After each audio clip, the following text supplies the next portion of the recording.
Hello, and welcome to Which Design Software is Right for Me. This is a quick introduction to 4 different types of design software.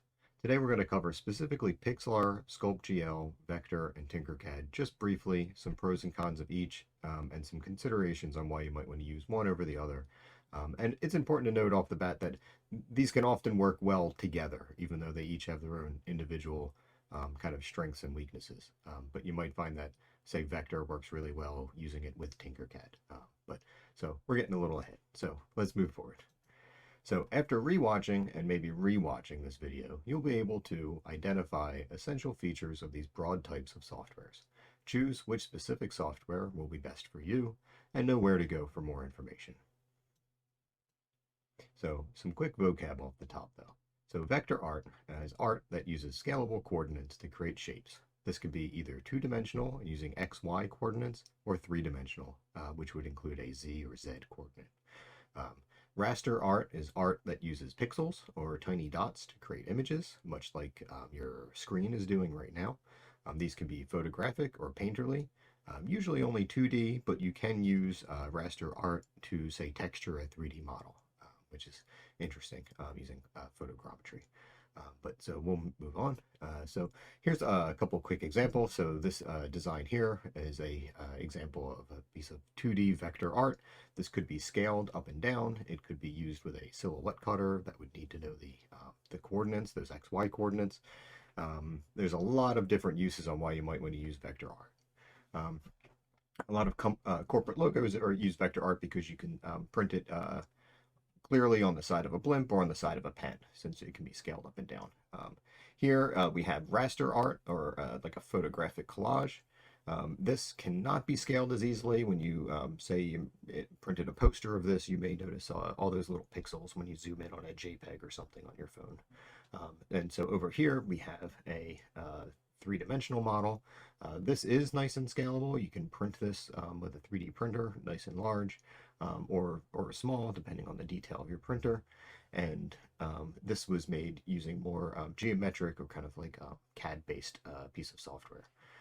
And so below this, we have what kind of starts more as like a digital ball of clay. This is also scalable, but the way that it is modeled, you will notice more of a resolution loss if you were to scale this model up than, say, this one. And so these were each made or created using Vector here for the corporate logo, Tinkercad for this one, SculptGL for the sculptural model, and this was actually done in Photoshop, but this is just a good example of something you could do in Pixar. And so, this were just some quick examples of things that you could do, say, from Vector. Again, just nice, quick, easy shapes. You can draw out your own custom shapes. You can pair them together. And again, great for symbols or logos that need to be scalable or used with a silhouette cutter of some kind.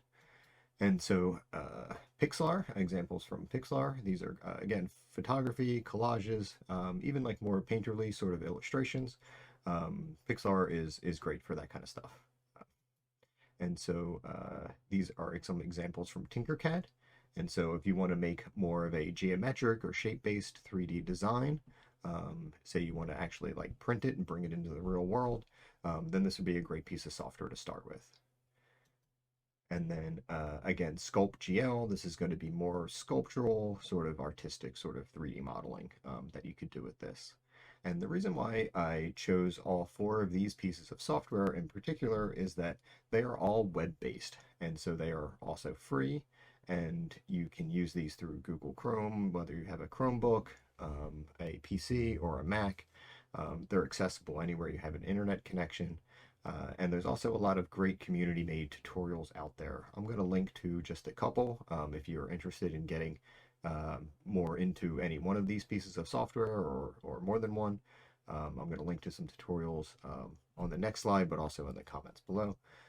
And so I just feel like just kind of getting in and playing around too is going to be one of the best learning experiences that you can have with something like this. So here are the tutorials. Again, I'll link to these so that you won't be able to click these from the video here. Yeah, feel free to leave me any comments, questions, any feedback is appreciated. And I hope that you all have a fun time creating new and interesting designs.